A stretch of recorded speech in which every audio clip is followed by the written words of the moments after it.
causes mold to grow at remarkable rates. Yeah, this is the time. As Fox Show's Derek James reports, it can quickly damage your home and your health. Whether it's a bad crawl space, a poorly ventilated bathroom, or a leak, if you have water damage that goes untreated, within 24 to 48 hours, you got a little surprise on your hands. Maybe a big surprise.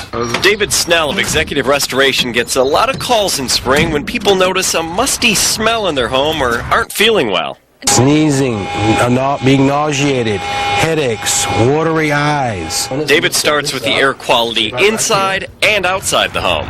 The inside spore count, if it's higher than the outside, we've got some serious concerns. Mold is growing behind your walls. It can be very hard to find, often impossible without the right equipment. David uses an infrared camera to find moisture inside the walls. You might have a gutter issue there. The source of a mold problem is often outside. David recommends using a downspout gutter extension.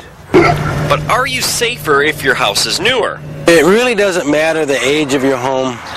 We can all have water damage issues. The key is to fully remove the damage quickly, because if you don't, your problem will continually come back. Derek James, Fox News.